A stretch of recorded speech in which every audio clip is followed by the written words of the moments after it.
Hey everyone, welcome to our live roundtable. So glad you are here. So, this is our first roundtable. I'm super excited about that. We're going to dive into a topic that so many cat parents struggle with, and that's anxious cats and what happens when they stop eating. We're going to also talk about why it happens, how we unintentionally get caught up in the worry spiral, and the practical and energetic steps that help our cats feel safe enough to come back to their bowl. So, I am honored to have two special guests joining me today. We've got Julie Ann Hart and Melissa Sherman. Julie Ann is a holistic cat therapist, psychologist, author, and cat behaviorist. Now, she runs Naturally Cats and helps feline guardians understand and connect with their cats on a soul level. If her name sounds familiar, she has been a guest on the Golden Whiskers podcast. Likewise, with Melissa Sherman, she's a specialist in animal communication and holistic pet health coach from Calming Creek. Through intuitive communication and natural healing methods, Melissa helps cat parents support their feline companions emotionally, physically, and energetically while also nurturing their own well being. Julianne and Melissa, thank you so much for being here. Appreciate it. Hello, everybody. Having Thank us. you. It's awesome. How does it feel being a guinea pig on the first ever Golden Whiskers Roundtable?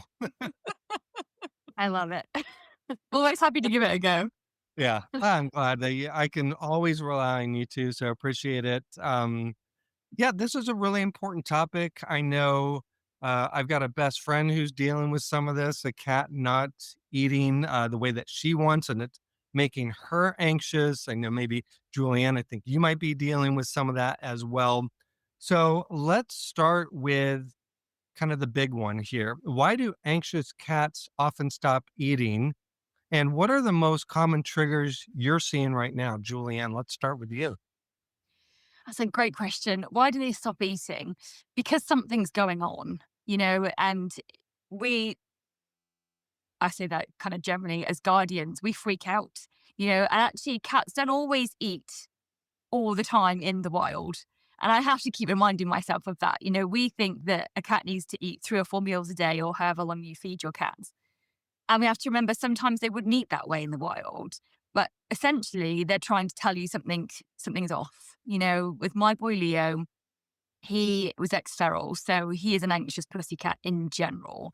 And when it comes to food, I am heavily triggered because we had a situation a few years ago where he didn't eat and he ended up being hospitalized for 3 nights.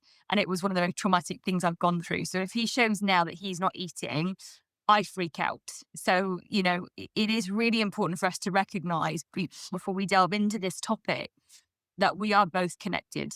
It's not just about the cat, it's also about us and our energy as well. Yeah, thanks for sharing. And like I said, I have a friend, Lori, who's going through that with her cat Remy, and I'll give a little bit more details about that a little bit later on. And Melissa, who do you have with you? So speaking of anxiety, it's a chihuahua, but I have a senior chihuahua. So like Yeah. just with the mental decline, it happens with cats as well, where they can start having cognitive issues, but he was crying. So, live, we're live. So of course he's crying and he's getting anxious. Because guess what? The guardian. Yeah, they feed off of that. And, See, great example right now. It's yeah, perfect example. Yes, this is Cooper, if I didn't say his name. So this is yeah, Thank you. Thank you, and he Cooper, for is showing us yes. literally that connection. Exactly. It was live. I love it. And if Cooper is feeling any anxiety from you, Melissa, how would you know that for one? And then what steps would you take to help with that? So for him, and I would say that every animal is going to be different, but between cats and dogs, they're going to display it differently too. But he'll start pacing, he starts whining. Sometimes he starts just staring at the wall, and um, it's just, and then I get anxious because I see his spiral, and then I start to spiral. But if it's the other way around, where so this time of year is the perfect time of year to also show some examples, right? Because people haven't, mile long to-do list. They have a lot of things to do and spending the holidays just stress a lot of people out. So they might notice different behaviors in their animals. And this is the time of year to really pay attention so you can clue in for the rest of the year. But um, my cats display it a little bit differently. They may stop eating, like Julianne was saying, or they start hiding in different spots or spending less time with me. That's something I notice too. If I'm anxious, my cat Noodle, she likes to spend time alone, away from me. So she likes to get out of my energy because it's too much for her.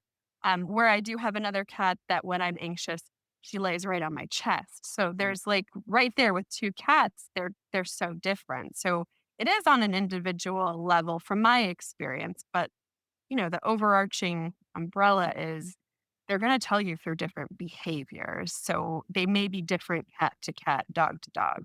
Yeah. But like you said, though, every cat is individual, right? So they are Yeah. going to show Yeah. you, like my two are very similar to yours. So Leo will run a mile, and actually that's at the time when I'm most anxious. I want to be close and connect with him and cuddle him, and he's like, "Oh my god!" and he freezes and he runs away. Whereas baby Max, when I'm stressed, he comes to me, rubs against my leg, rolls on the floor, shows me his tummy, and won't move until I stroke his tummy, which actually instantly soothes my nervous system. So it's fascinating how each of them will show you in different ways, mum, dad, you need to sort your vibe out because, like, whatever it is, I'm either going to help you heal it or I'm going to show you that you need to shift it, you know? Yeah. Yeah. Yeah. So it's an awareness that we have to have as the guardian, right? That we can notice these subtle things because they are subtle. I mean, Mm. if you're not paying attention, you might miss those, one's running away and one's coming to you. But when you slow down enough just to see that, you can see what they do. Mm. Yeah. Of course, I have 2 bonded brothers, so they're doing everything the same right now. I don't know how long that'll last. It's great, but, and I know we do have some people watching live. Thank you for joining us.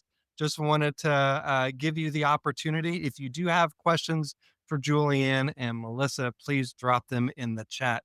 Julianne, I know we, talked about the energy spiral. We alluded to that a little bit, like, the cat doesn't eat, then we worry, they feel our worry, and then it kind of repeats into that cycle or that spiral. Can you walk us through what that cycle looks like from both the cat side and the human side? I think from the human side, it just, your stress levels just do this. They just compound and compact and increase and bubble up. Mm. For the cat, I mean, I speak from my experience with Leo, who's had issues with eating for years. It is his instant way to show me something's off. And it's a real, what's the word? It's almost like right in your face, because he's in the kitchen with me, running around my legs. He's purring, and I'm like, okay, buddy, I'm getting your food ready. He's hungry. He's like, Mum, come on. I put the food down. He sniffs at it, and he walks away. I'm like, buddy, like you literally just almost said to me, Mum, when's dinner? When's dinner going to be ready? I put it down. You have a sniff and walk away, and I'm like, okay, don't panic. So at that point, my first trigger is like, I hold my breath because I'm like, why isn't he eating? And my brain started to think of all these millions of things. And I've conditioned myself now to just be like, whoa, Brenda brain, take a minute, just take a pause and see, just wait and see. And sometimes he goes out and then he comes home and he clears his plate. Sometimes he'll sit by the window for 10, 15 minutes and then have a bit of and eat a bit later on. So sniffing at it and walking away is a bit of a sign for me. Other things for him is when he goes up to it and he's sniffing, but actually, if I'm close by, I can see he's actually licking his lips and maybe drooling a bit. And that's a sign of nausea. So, our cats can't turn around and say, Mum, I feel sick, or Mum, my tummy's a bit sore. So like Melissa said, we've got to pay attention, more than just checking the litter trays and things. You've got to read the nuances of their body language. Because when he's there and he's sniffing or he's licking his lips, I'm like, right, okay, tummy wise, something's not right. It's not necessarily behavioral. It's not, emotional. There's something physical there. So when you start to look for those little details, you can start to figure out what's going on. And for me, I just keep trying to catch my breath because my nervous system goes into overdrive like super quick. And that doesn't help either of us because when I'm preparing his food, I'm already panicking and stressing that he's not going to eat it and I haven't even put it down for him yet. Mm. You know, I mean, imagine if someone was in the kitchen preparing your food and you can hear them clashing and banging around and they put the food down and they're all like really stressed. You can be like, whoa, like, are you okay? You're not going to want to eat before you check on them or you kind of step away from them. So it's just the same with our cats. Mm. And Melissa, what advice would you give Julianne Yes, please. if she's anxious, already kind of dishing out the food? What would you advise her to do? So it's really, I mean, I mean, Julianne, of course, has awareness, but it's that awareness that that energy that you have, that anxiety, you are putting it into the food. So now when you're carrying it over to him, there's other layers too, like what's going on with that food that you're gonna if you feel this way about the food, why would I eat it? So there's a lot about, us just being conscious about what we're doing because we are. Everything that we're doing, we're putting that into their food.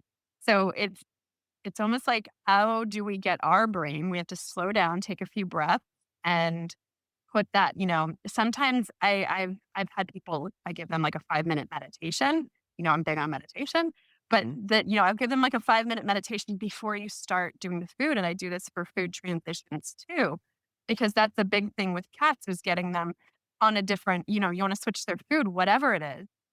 It's sometimes challenging. And that's the thing is sometimes the guardians are sitting there with them. They're feed us. They only eat this one thing. So like all those thoughts are going into the food, but just having that awareness about it. Whatever you need to do to reset your brain so you can go in there and be like, oh my gosh, this food's so delicious. It's yummy. You're not gonna believe how amazing it is when you eat it. So it's just about reframing it for yourself and that energy will carry over to the cat. Now the cat is more receptive and open and isn't feeling that bigness of your anxiety before you eat, even if it is something about your own day. Maybe it's not even about the cat at all, but they're going to sense that bigness of the energy and avoid the food like, I don't know what that is, but I'm not eating it.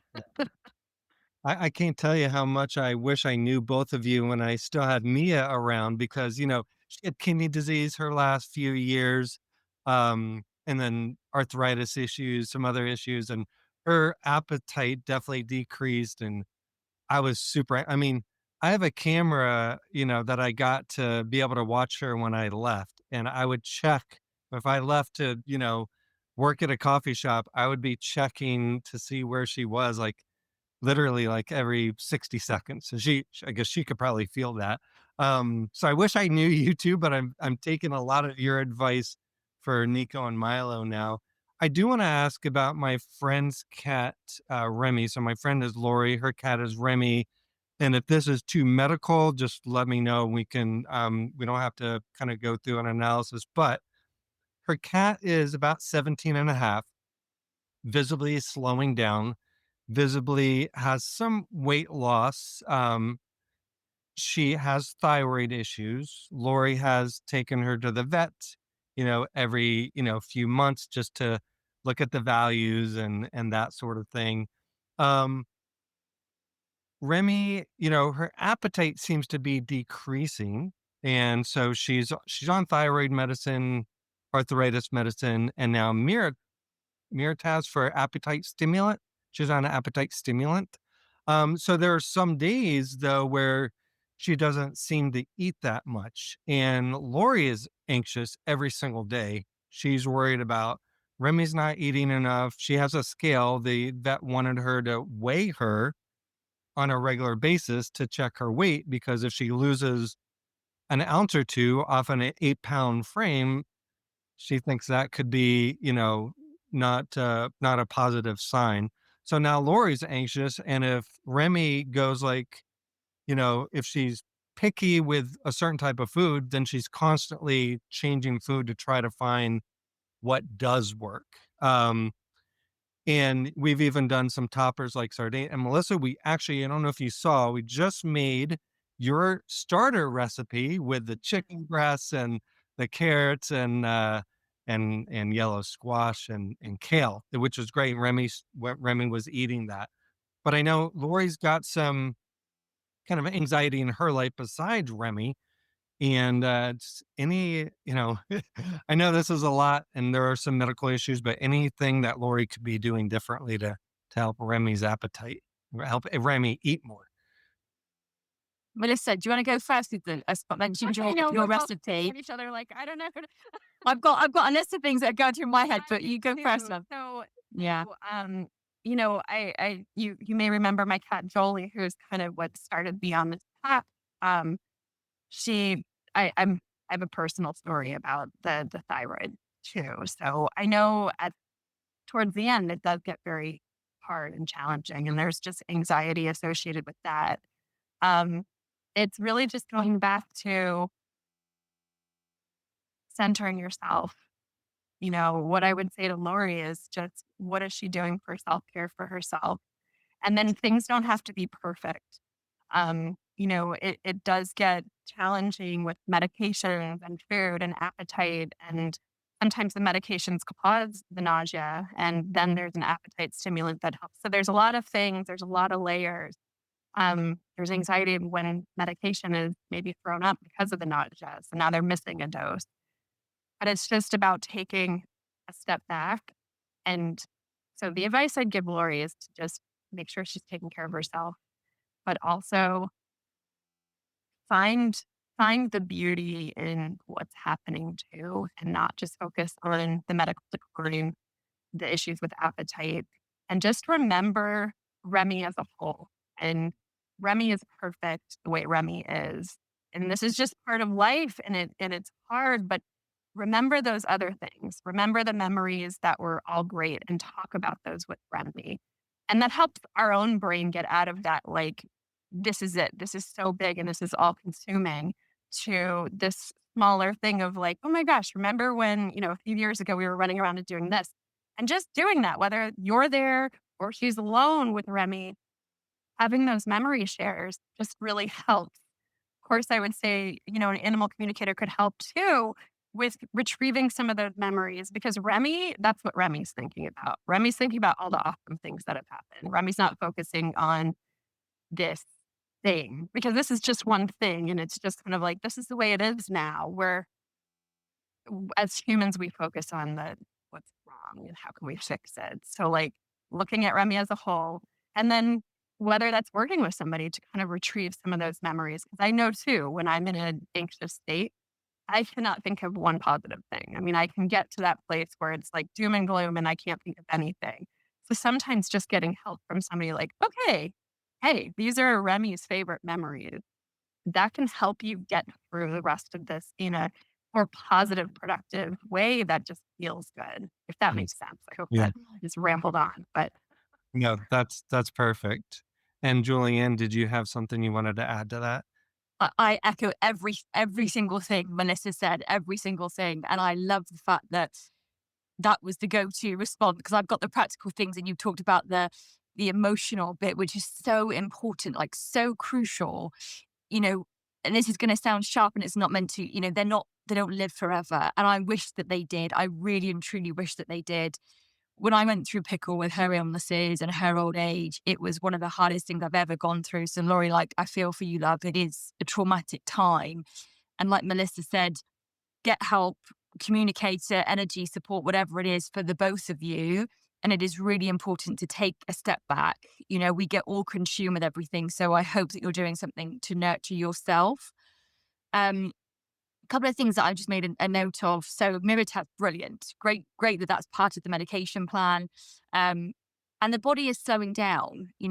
Cats don't live past 25. Do you know what I mean? Like, there may have been a world record of some cat living to 30, but most cats should be 17 and a half. That's a brilliant age. That's really, really good. The body is slowing down. So find the flow of the rhythm. Find when she has the medication and the appetite peaks, great. Get that food into her. And when it wanes a bit, just observe that. And it's not wrong. It just is, and again, that's a mental shift. And you do have to do a bit of work on that to recognize that it's not wrong, that it just is. The other thing I would say is I'm not quite sure, obviously, how Laurie's given medication. Sometimes if you're putting medication in food, that can turn the cat off it. So when you've got to give constant medication or consistent medication, it's great if you can do it in something separate.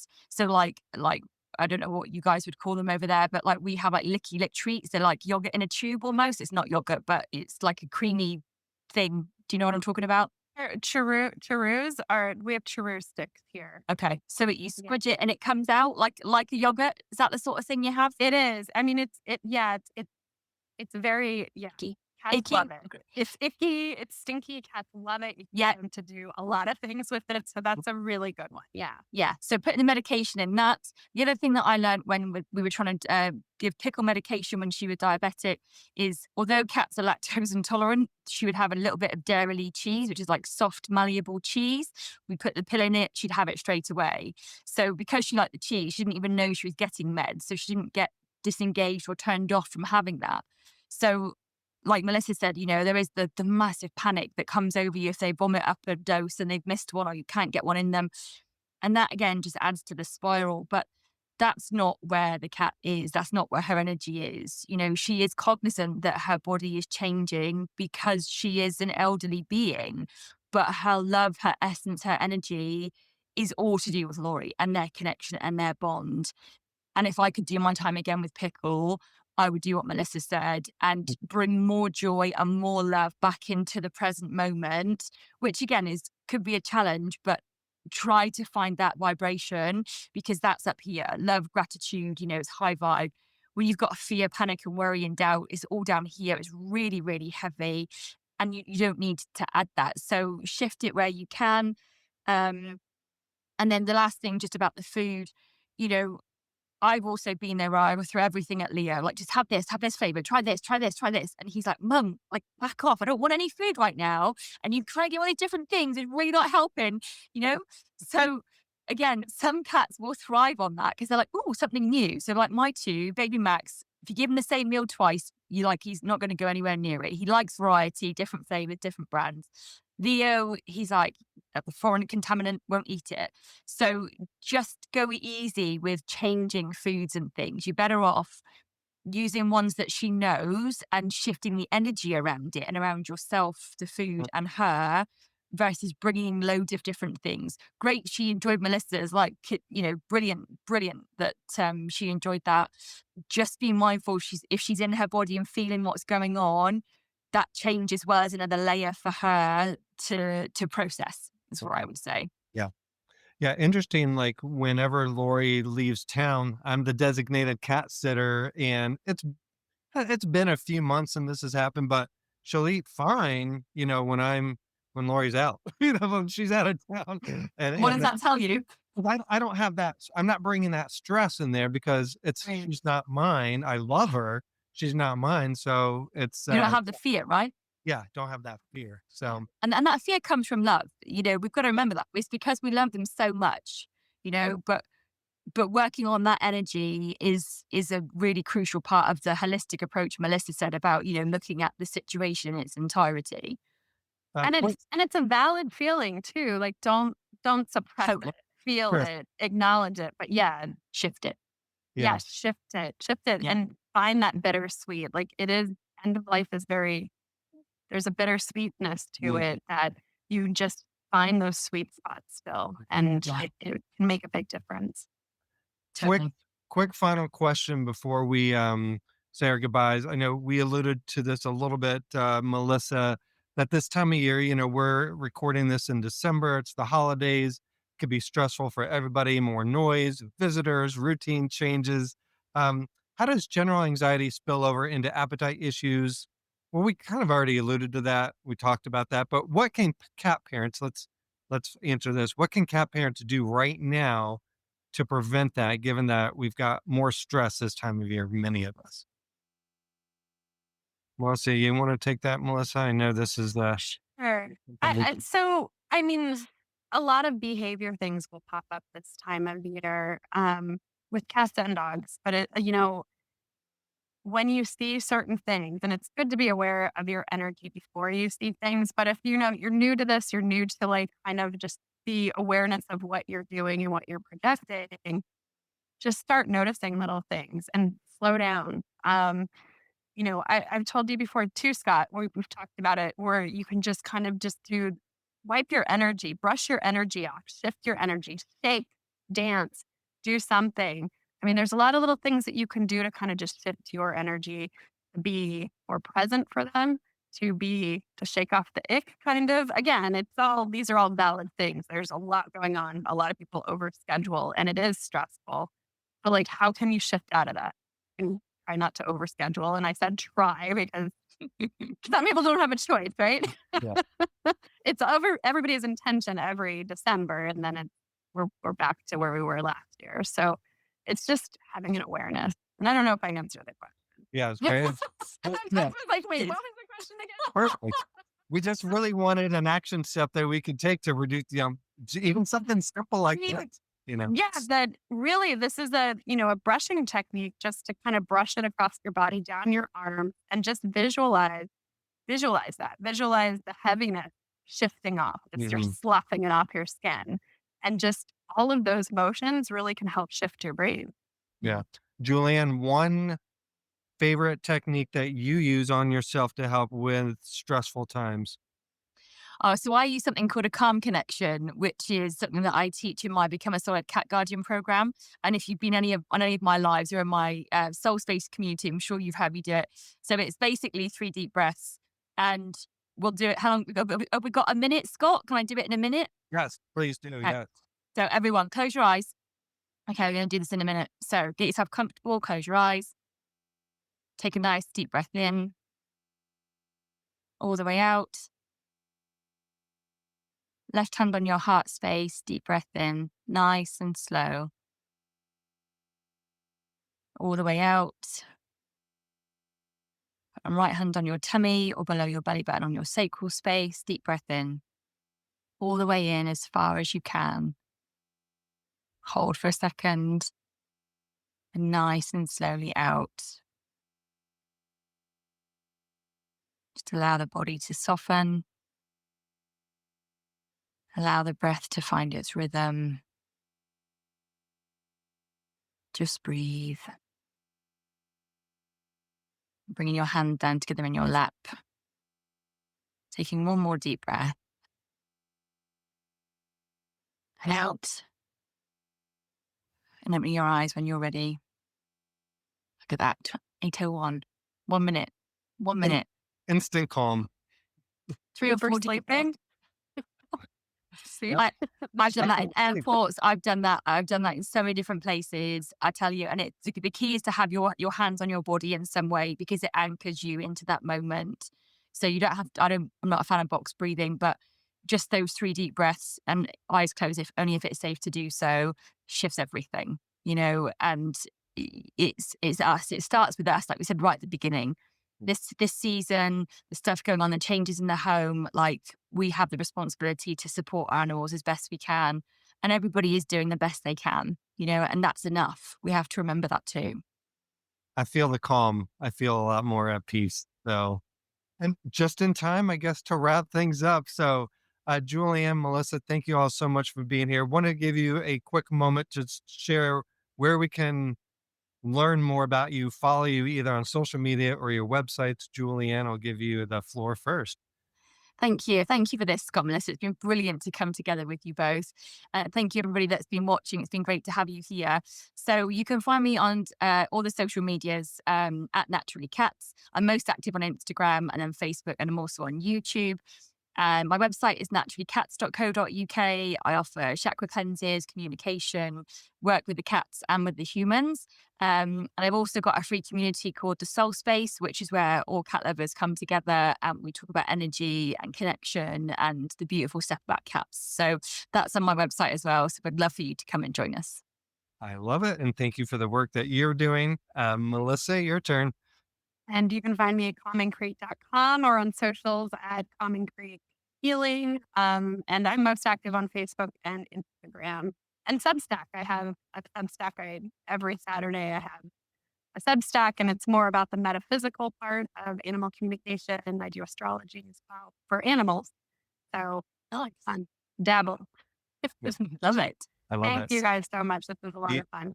yeah, thank you. Incredible work both of you are doing. Everybody who is joining us live or watching or listening on the replay, thank you for supporting this community. I appreciate you being here and being the kind of cat parent who really wants to understand and help your cat. One more thanks to Julianne and Melissa. We will see you next time. Thank you. Thank you. Bye.